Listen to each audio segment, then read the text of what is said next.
We have staff in Calais. We have support on the ground. It is wrong to say that we are just turning people back. We are absolutely not. This week, Home Secretary Priti Patel told her French counterpart, as well as the House of Commons, that Ukrainians were not being turned away when they tried to enter the UK. My colleague Max Jeffrey and I got in the car and took the Eurotunnel to Calais to find out exactly what was going on. It didn't take long after arriving in Calais to disprove Priti Patel's comments.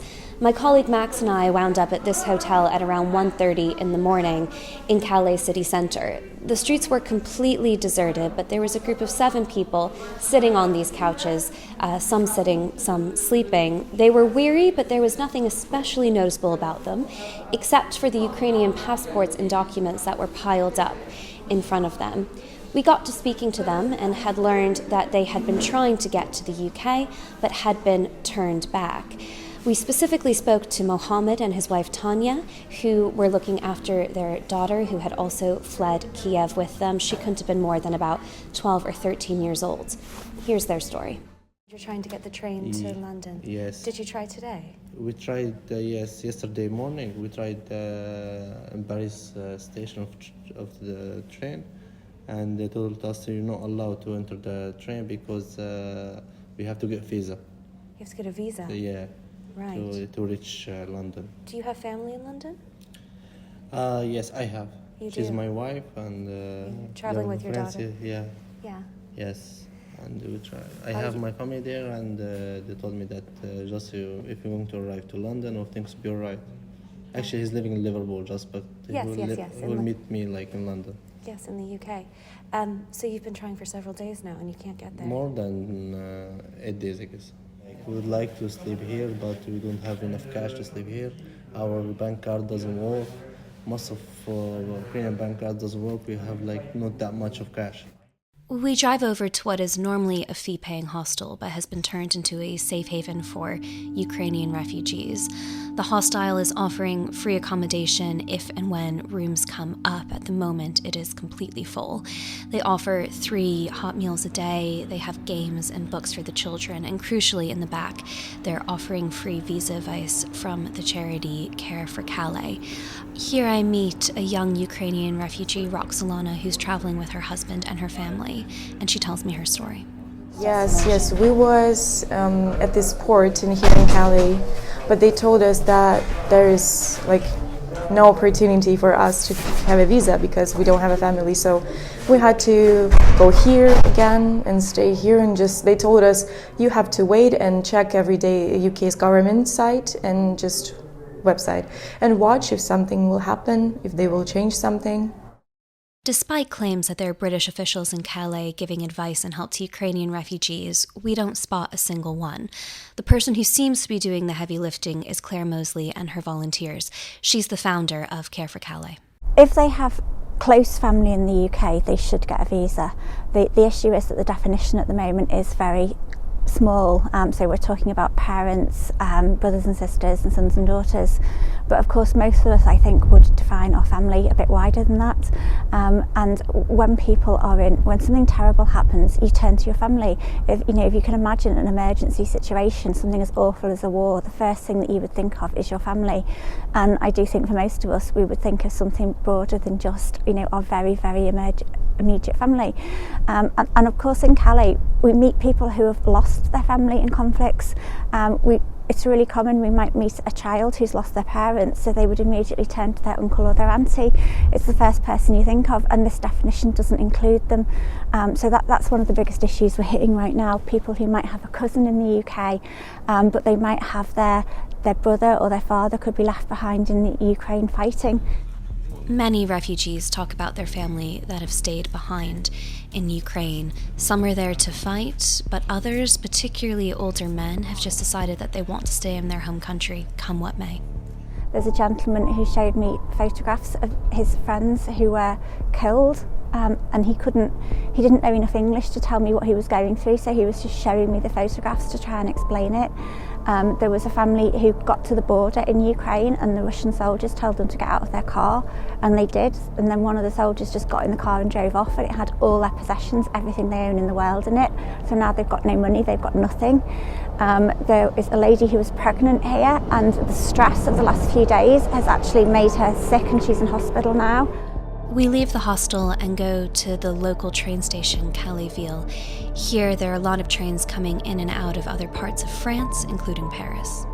Here we're at the train station in the city centre where many Ukrainian refugees have been entering Calais, and also where some of them are leaving as the UK government has refused to open up a visa processing service here. It has been announced that there's going to be one in Lille, which is 75 miles away, but many are being redirected back to Paris, which is over 175 miles away. Visa appointments are being scheduled for the next few days to over a week in advance, and many Ukrainian refugees who we've spoken to are struggling to figure out how they're going to come up with the funds to stay here until their visa appointment approaches.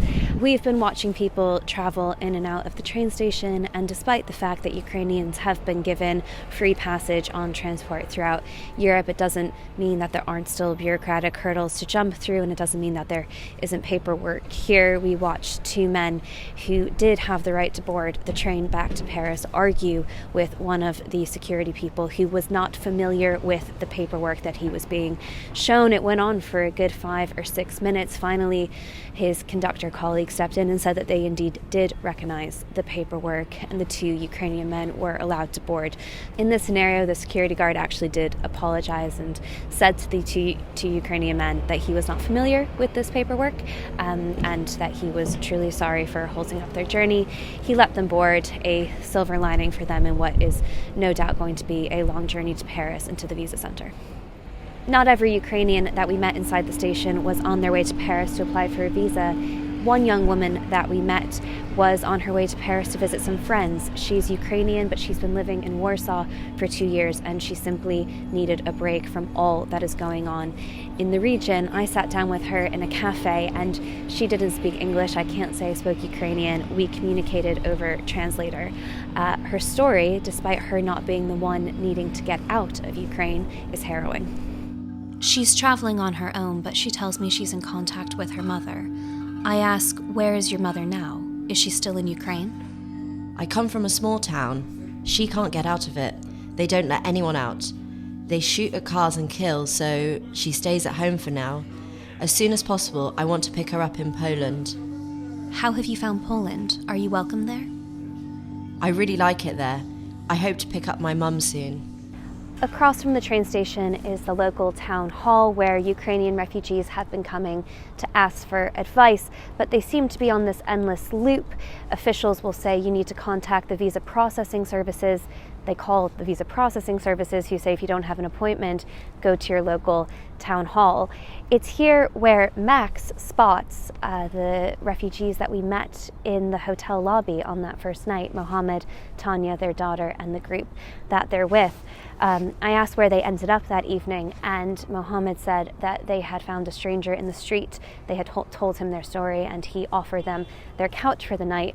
This is the very, very difficult and real reality that many Ukrainian refugees are experiencing right now, completely dependent on a stranger's kindness and also in a very vulnerable situation. They haven't had any luck at the town hall, but we do tell them about this hostel that we've been to. We don't know if there's space, but it seems like it could be a good bet. Back at the hostel, we speak to Mohammed and Tanya again. My days was terrible, like from last night until today, like I did not sleep well. I found like a hotel here.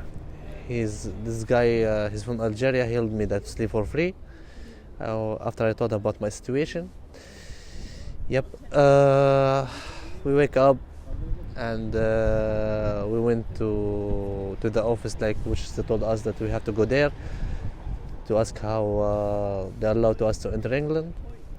But unfortunately, they did not help. Like just they told us go to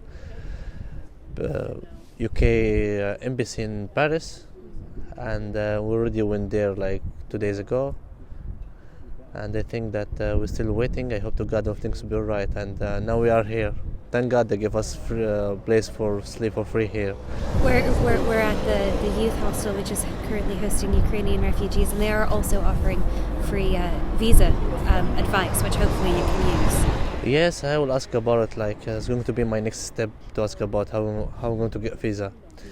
Yes, I hope they're going to give me visa. Even I was studied there in England, yes, 2014. Yes. You said to me about an hour ago that if you could go home tomorrow, you would. Oh, Kiev. Yes. If I go back to Kiev, like I will go like without any question. I left my apartment, my life, my work, my car. All of things I left them there. Yeah, but if you have to settle on the UK as your home, you're ready to do that. Why do you want the UK to be your home? UK, because I've been there, I told you already, like I know like UK is so good. Even I have my family there. They will help me out to get a place there. Yes, even like for my daughter and my wife, would be easily to them to stay there because English language is more easy than another language. Yeah. I will thank like all the countries from Europe because they're allowed to us to enter them countries. I appreciate that. But English for me is like near to my heart. Yeah. England near to my heart, and I hope in one day they will allow to us to enter England. While we're at the hostel, we see Misha, Maria, and their children drive up. Misha and his family made headlines across the UK this week because Maria and their children, Ukrainian refugees, were struggling to get their paperwork filed and their visa processed and felt stuck in Calais. They get out of the car and Misha gives me a thumbs up. They have some good news. Here's what they tell us. You have some happy news. Yes, well, we sort out the paperwork, and now we're waiting to get a date, which is the date is the 15th still, but we're trying to get to earlier, then just get an appointment. But you're feeling optimistic. Yeah. Oh, that's fantastic news. Was it a bit hit and miss? No, we just sort of like I was waiting on a phone call. They never came through, but when it came, it was being late, and it was sort of like all the place has been taken. So the appointment. So now we're just trying to get a different way there, and it's a different place. It's not France that we was going to go. Well, so the Paris was going to go to. We're going to the Brussels now. We're back in the UK. We're just off of the Eurotunnel. In the few days that we've been in Calais, UK public policy towards Ukrainian refugees has been updated. The definition of family member has been extended, so it's not just your immediate family that a Ukrainian refugee can come see its extended family too. So that should, in theory, create a pathway for more refugees to come. And Foreign Secretary Liz Truss has announced a pop-up visa centre in Lille, which is about 75 miles away from Calais. There's been frustration about that announcement because it is so far away from Calais, and refugees will tell you that they're starting to run out of money. They're not sure how much more traveling they can do. For a start, they're not working right now, and some of them have been traveling for weeks, so their disposable income that they brought with them is quickly diminishing. One young Ukrainian woman pointed out that €60, which will roughly buy you a hotel room for a night in the center of Calais, she said could buy her, everything that she would need for a week back in Kiev, possibly 2 if she was being careful. So her money would take her much further back at home than it would in Western Europe. So that has to be accounted for as well. It's very difficult to talk about the numbers in Calais right now, especially because people are coming and going with the visa situation. Now that's becoming increasingly clear that the UK is not going to create a visa process that's easy to access in Calais. You have people getting on the train in Calais to go back to Paris in the same way that you have people in Paris who are coming up to Calais. But no doubt the day that we left, the hostel that we visited was still chock full, one in, one out policy, but there are definitely Ukrainians showing up who are still looking for rooms. One of the main messages from refugees over the past few days is that they want the UK government to do more. They want a pathway to come here, especially if they don't have family. They feel like the UK is completely cut off for them right now.